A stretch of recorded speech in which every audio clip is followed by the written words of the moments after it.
Maybe your favorite player has been using them. Perhaps you just think the Golden Armada is the coolest thing in StarCraft 2. Or perhaps you just want some free wins. For whatever the reason, today I have a beginner Skytoss build order for you that is easy to execute and is going to get you a lot of free wins. So let us begin. If you have seen my beginner Protoss macro guide and that focused on Charge Slot Immortal Archon, then you know how to do this early game. And the reason is, as we rally a probe to the natural, is that all build orders, regardless, you're going to be doing the exact same thing in the early game as Protoss.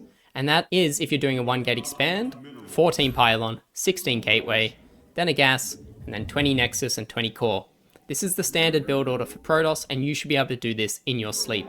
If you can't, keep practicing, really nail it. And this is the first thing that I notice when I watch new players. They just can't hit this timing properly. But if you can master this early game, then you're going to be in a great position and springboard into the mid game with really crisp timings. Now, in the Charge Slot Immortal Archon video, I promised you guys that you'd be able to get diamond with that build, and I stand by that. With this Skytoss build, I think you can definitely get diamond with it, but you may find that you struggle in Protoss vs Protoss, because it is a bit greedy, and Protoss can throw a lot of things at you, like a 4-gate or a 3-gate proxy robo, and that will probably end your day. But honestly, against Terran and Zerg, I think you could do this build order all the way up to GM, but then you'd have to start making modifications. That is just how strong this is. One comment that I always get is, why do I never recommend to do scouting in these beginner build order guides? And the reason is quite simple. Lower league players should not be focusing on scouting. They should be focusing on their macro. Scouting comes after. If you macro properly in lower leagues, even if you come up against things that you don't scout, you're going to be able to defend them because your macro is so strong. That is just how it works. So yes, you may lose to the occasional 12 pool, the proxy 3 racks, the proxy 3-gate, 4-gate zealot. You will lose against that. If that happens every game against you, then think about adding in a scout and reacting to it.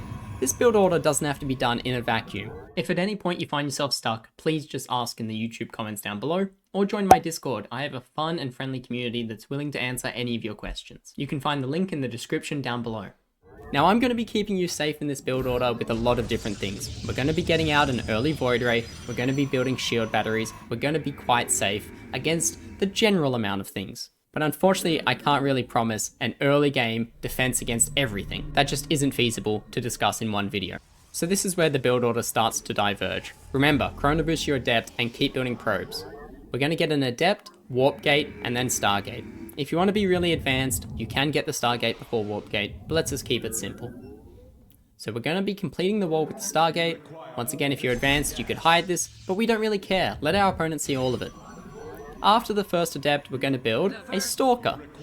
Against Zerg, I also recommend just building a second adept. It'll save you more money and make the build order more clean as well. Now we're going to chrono boost probes, keep building probes, and add a shield battery at the front. This is very early, like this shield battery is early. But again, I just want to keep you guys really safe. We're not scouting, we have a bit of extra money. Maybe roaches show up, ravagers, a baneling bust, or just some random marines. The shield battery is going to keep us safe against all of that. Now when the Stargate finishes, we're going to be building a Void Ray. You could build an Oracle, this is really up to you. Either of the two units is fine.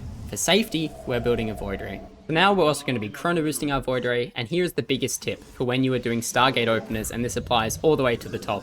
When you start your first Stargate unit, build a pylon. You will never be supply blocked on 46 supply again. This is the #1 rule of Stargate openers. At 3 minutes and 25 seconds, we are then going to build double gas on our natural. Remember, during this you need to have continuous probe production. We're looking to hit natural base saturation at 4 minutes. Now the build order is very simple from here. We're going to be adding a second Stargate, and then a fleet beacon when we can afford it. Let me just interrupt this guide for one moment. If you are doing this in PvP, think about getting a second Void Ray before you continue on with the rest of the build order. The order of buildings will be exactly the same, just slightly delayed because we've tried to be safer by building a second Void Ray. That should be the only thing you need to do for PvP to make it a bit more viable. Now back to the guide. The reason why we build the second Stargate first is that we want both Stargates to be finished when the fleet beacon does, so that we can immediately start producing 2 carriers. So as our gas slowly reaches 200, think about building that fleet beacon. I'm getting ready, I'm getting prepared. Here we go, fleet beacon goes down. Awesome. So we're going to be going into double carrier production. It's at this point, once you add the fleet beacon, that you need to add a forge as well. The forge is going to keep us safe because we can start building cannons. We can build cannons in our mineral line, we can build cannons at the front, at our third base. Cannons are going to be how we spend our excess minerals. Now, if you're doing the maths, you know that 2 carriers are really expensive. It's 700 minerals and 500 gas. So you're going to start banking a lot of money at this point, and that's totally okay because you're about to spend it all at once. Make sure you continue building pylons during this, because carriers are going to cost you 12 supply, so you need a lot of pylons. If you were to be attacked during this time, then you need to use your shield battery overcharge on the shield battery and defend it with your gateway units, a warp in from your gateway, and the void ray. Now that the carriers are done, you need to immediately start chrono boosting them, and I also build 2 cannons at this point, one at the natural and one in my main base. This will help you against banshees, any drops, anything that could happen to you. Technically, this is 300 minerals, so you could be building your 3rd base at the moment. So if you're feeling confident, just take the 3rd nexus. But either way, we're going to be building carriers and going to build this 3rd nexus. We're going to take it, and as if we were channeling White Ra from 2012, we're going to be defending it with cannons, with shield batteries, and really just starting to turtle. The game plan from here on out is just to continue to build carriers. Once we're at 3 base fully saturated, we can add a 3rd Stargate and build carriers off 3 Stargates. And the rest of our money is just going to be spent on shield batteries and cannons, keeping us safe. This is a really hard combination of units to deal with. You're going to be really defensive. If they ever come at you and attack you, you need to just fight near shield batteries and you will be totally fine. At this point, if you're happy to be the defensive Protoss player, then you can just sit at home. Continue to mass carriers, that is totally fine. Keep getting upgrades, get +1 attack. It is really important that we get +2. That is a big power spike for carriers. Make sure you're building probes through this constantly. We really want to go up to 4 base saturation. So don't stop before 75 or 80 workers, because that's 4 base saturation. So where do we go from here? How do we want to approach winning the game? Well, with your first 2 carriers, you could decide to send them across the map and start harassing your opponent. I think this is really effective against Zerg players. Against Terran, you might want to keep them at home, really fight near shield batteries. The ultimate timing is for when you get +2. You could probably be maxed at this point just on carriers, 4 bases, lots of defensive shield batteries and cannons, and you're going to be able to win any fight that you take. Remember, stay calm and fight near shield batteries.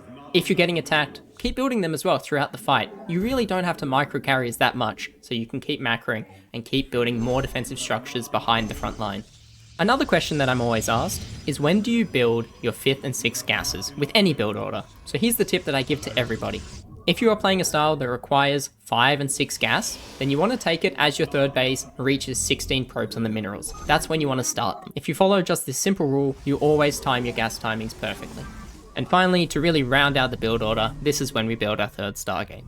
To finish, keep building shield batteries and cannons, and now start to take your 4th base. At this base, you're going to build shield batteries and at least 2 cannons, and really turtle behind this. Make sure you get that +2 attack, and just keep building carriers. Your time is coming soon.